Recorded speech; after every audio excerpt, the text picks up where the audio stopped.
وہ شخص جس کا نام تاریخ کے سائے میں چھپ چکا ہے، لیکن اس کی کہانی آج بھی خوف بن کر لوگوں کے سینوں میں دوڑ جاتی ہے۔ کہا جاتا ہے کہ وہ انسان دنیا کا سب سے بڑا جادوگر تھا، ایک ایسا انسان جس نے آسمانوں کی طاقتوں سے کھیلنے کی کوشش کی۔ اس کا نام سامری جادوگر تھا، بابل کی سرزمین کا وہ شخص جو علم، عبادت اور معرفت سے اس نے آغاز کی، مگر لالچ نے اسے ایک ایسے راستے پر ڈال دیا جس سے واپسی ناممکن تھی۔ ابتدا میں وہ ایک عالم، متقی انسان کے طور پر جانا جاتا تھا۔ وہ رات کو تاروں سے باتیں کرتا اور دن میں آسمان کے اشارے کو پڑھتا اور انسان کی تقدیر میں چھپے ہوئے راز کو جاننے کی کوشش کرتا، مگر رفتہ رفتہ اس کا دل اس علم پر رک نہ سکا جو انسان کے بس میں تھا۔ وہ اس دروازے تک پہنچنا چاہتا تھا جہاں پر جنات، شیاطین اور مافوق الفطرت قوتوں کا راز چھپا ہو۔ کہا جاتا ہے کہ ایک رات وہ ایک وادی کے قدیم مندر میں گیا جہاں ایک قدیم کتاب جو زنجیروں میں جکڑا ہوا تھا اسے ملا، لیکن اس نے اس زنجیروں کو توڑ دیا اور اسی وقت آسمان میں ایک بجلی گڑکی، زمین لرز اٹھی۔ اس کتاب کا نام سفر الجلال تھا، یعنی سائے کی کتاب۔ کتاب کھلتے ہی ایک آواز گونجی، اگر تم نے یہ راستہ چنا ہے تو تمہیں اپنا روح ہمارے حوالے کرنا ہوگا۔ سامری نے ایک لمحے بھر سوچا اور پھر کہا، اگر مجھے اس کے بدلے میں یہ ساری علم ملتی ہے تو میری روح لے لو۔ تو یوں اس نے اپنا پہلا معاہدہ کر لیا۔ سامری کے آنکھوں میں ایک عجیب روشنی تھی جو انسانوں کو سیدھا دیکھنے نہیں دیتی۔ اس کے ارد گرد سایوں کی ایک دنیا بسی ہوئی تھی۔ وہ لفظوں سے نہیں بلکہ اشاروں سے جنات کو حاضر کرتا۔ اس کے سامنے بڑے بڑے بادشاہ جھک جاتے اور ایک ہی اشارے پر بڑے بڑے جنگ رک جاتے۔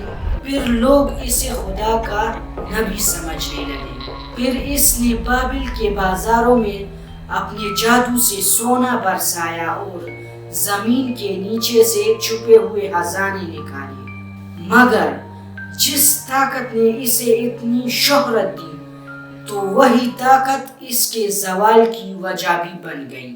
ایک دن سامری کے سامنے ایک سیاہ لباس میں ایک شخص آیا۔ اس کی آنکھوں میں روشنی نہیں بلکہ صرف اندھیرا تھا اور اس نے کہا، سامری، تم نے تو جنات کے بادشاہوں کو اپنا غلام بنا لیا، لیکن اب وقت آ گیا ہے کہ تم اپنے آقا سے ملو۔ مطلب وہ سیاہ شخص ایک شیطان تھا۔ شیطان نے کہا سامری کو کہ میں تجھے وہ علم دوں گا جو دنیا میں کسی انسان کے پاس بھی نہیں ہے، مگر ایک شرط پر کہ تم اپنے رب کا نام اپنی زبان پر کبھی بھی نہیں لو گے۔ تو سامری نے غرور سے کہا کہ اب مجھے اس نام کی کوئی ضرورت نہیں، اور پھر یہ معاہدہ طے ہو گیا۔ کچھ عرصے سامری ناقابل شکست رہا، لیکن ایک رات وہ اپنے محل کے سب سے اونچے کمرے میں تنہا بیٹھا ہوا تھا۔ اچانک سامری کے ارد گرد ہوا جم گئی، مشالیں بجھ گئی۔ سامری نے جلدی سے اپنی کتابیں نکالی اور اس سے منتر پڑھنا شروع کیا۔ اس کی منہ سے آواز ہی نہیں نکلی۔ اس ہی اندھیرے سے شیطان نمودار ہوا اور اس کے چہرے پر طنز کی مسکراہٹ تھی۔ اور کہا کہ اے دنیا کے سب سے طاقتور جادوگر، تیری زبان سے منتر کیوں غائب ہوا؟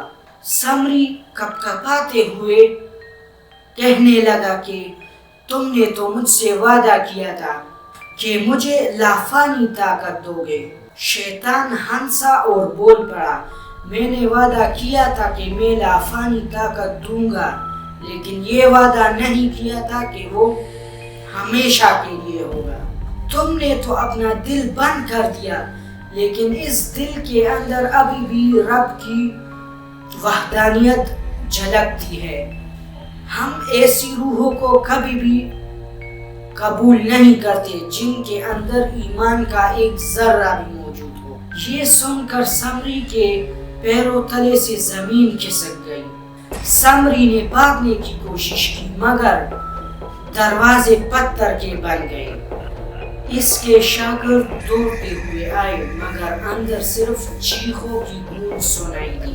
کچھ دیر بعد محل کے اوپر ایک خوفناک دھماکہ ہوا اور جب دروازہ کھولا تو سمری غائب تھا۔ صرف اس کے جلے ہوئے ہاتھوں کے نشان اور کچھ سڑی ہوئی کتابیں موجود تھیں۔ اگلی صبح بابل کے لوگ محل کے کھنڈرات میں داخل ہوئے۔ وہاں صرف ایک سڑی ہوئی کتابیں اور ایک دائرہ تھا اور کچھ نہیں تھا۔ کہتے ہیں کہ اس دائرے کے اندر ایک لفظ لکھا ہوا تھا۔ اس بندے نے کہا کہ میں نے دیکھنے کی کوشش کی لیکن مجھے سمجھ نہیں آئی اور میں وہاں سے چلا گیا۔ اس دن کے بعد بابل کے شہر پر ایک عجیب سا سایہ آ گیا۔ رات کو ہواؤں کے ساتھ ایک چیخوں کی گونج بھی سنائی دیتی تھی۔